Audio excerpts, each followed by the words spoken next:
All right, everybody, I'm here with Jacob Willenborg. He is a realtor out of our Pier Park office, and Jacob is very involved in our local association and on a state level with Florida Realtors. So Jacob, you just got back from Midwinter meetings, and Jacob's going to give us a little update in regards to the new condo rules and the rider, and you actually had an opportunity to speak with the attorney one-on-one. So why don't you fill us in on what's happening down there?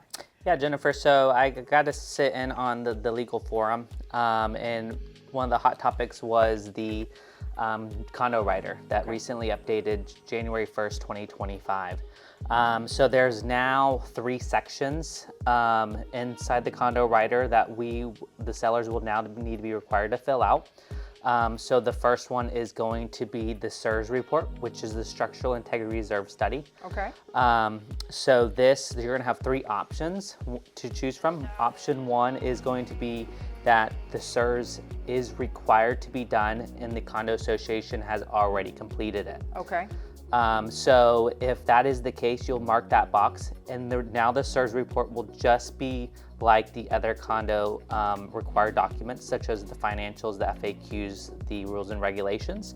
You'll be required to provide this to the buyer, and they're going to have 3 days to fully review this document, and that would give them the right to cancel within that 3 days period as well. So it's very important that we get them that Serge Report, if it's been done, over to the buyer as soon as possible. Okay, and then what are the other choices there on the rider now in regards to the documents? Yeah, so your next option could be that a Serge Report is not required. Okay. So if it's not required and they don't have one, then you just mark that and just go on. The next option could be that it is required by the association, but it has not been completed yet. Okay, and there was some interesting conversation in regards to it's required but hasn't been done yet, and is that an out for a buyer? You want to update us on that conversation? Yeah, so interesting conversation. So that is a little bit of a gray area. Okay. The Florida statutes really doesn't, according to our legal team, doesn't specify if they have an out or not. Hopefully, if these condo associations are required to have these done, that they do have them done, so it's not an issue. But a little bit of gray area at the state. Okay. So, but the condos are being talked about at the next legislative session coming up in March. So I figured that is going to be probably addressed more. So we'll probably have some more changes, so stay tuned with that. Some more forms. Yes, more forms. Okay, and then the next is the Milestone. So the next one's the Milestone Inspection Report. So it's going to have those 3 same questions. Does your condo association, are they required to have one, and have they completed it? Or it's not required, or the third one is it's required but they haven't completed it yet. So okay. Those same questions regarding that. All right, and then we are going to have a link where you can look to see what's required, what the date, stories, the 3 stories or higher, what the requirements are that will trigger those reports to have had been done. And before we get much further, remember the condo rider is specific to a contract. So we have 2 contracts, the FR bar, or the FAR bar that I call it still, and the CRISP. So make sure you are using the right condo rider when you are submitting or receiving offers. And really that goes with all forms because they are specific to the condominium that you are, to the contracts that you're using. All right, and then last but not least, so there's also going to be a turnover report.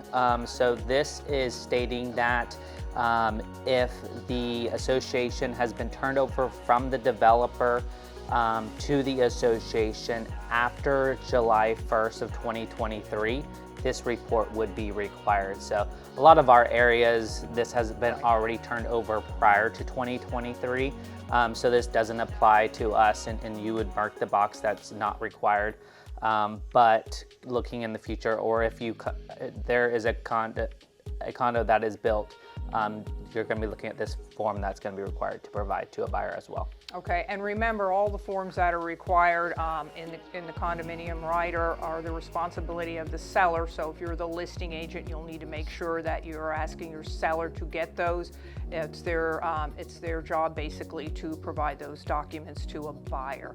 So the next question we've been getting is with the new flood disclosure, and yes, it is required if you are selling a condo, but you also had an opportunity to speak with one of the attorneys in regards to the way the form was written and how it's supposed to be properly used. Yeah, so this was one of the top questions that I had since this flood disclosure became a requirement October 1st. So I really wanted to go speak with an attorney after the event and get more information regarding this flood disclosure because of the burning question that I had is, why did we create another form for us to fill out? Why could we just not added this flood disclosure information to a seller's disclosure?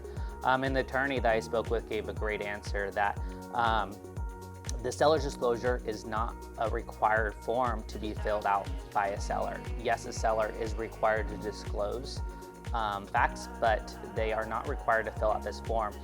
Now, the flood disclosure is now required by Florida law. So because that is a requirement is why they wanted to separate these forms. So I thought it was a really good answer and understanding of why we do have another form created for that. Okay, and then another issue, if it's really maybe not an issue, but there is not a place for the buyer to acknowledge that they've received it. We just fill in, if we have the seller, we fill in the little date on the bottom and check that yes, the buyer's received it. And I understand you had asked about where was the acknowledgement or why there was not a place for the buyer to acknowledge. Yeah, so that was something that I was trying to understand as well is we're providing this to the buyer, but why is the buyer not having to sign this document? Just to protect us as agents. And that was a lot of discussions they had about do they have that on there or do they not? And it came down to is a buyer is not required to sign these documents. You just need to provide them to them, which is why they decided not to put that signature on the document. So they informed me that as long as you have email proof showing that you sent it off to the listing agent or to the buyer's agent, or you sent it to the buyer, that is enough documentation proving that you provided this document. So.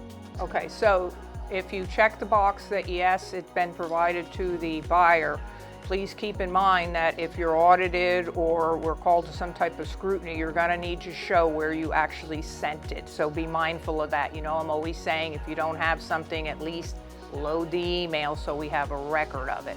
So this is really good information. As I said before, on the bottom of the video, we will have the link so you can see what you're going to need and what is required for each one of these reports. And we appreciate your time, but stay tuned. I feel we're going to have some more changes coming up. So thanks, everybody. Thanks, Jacob.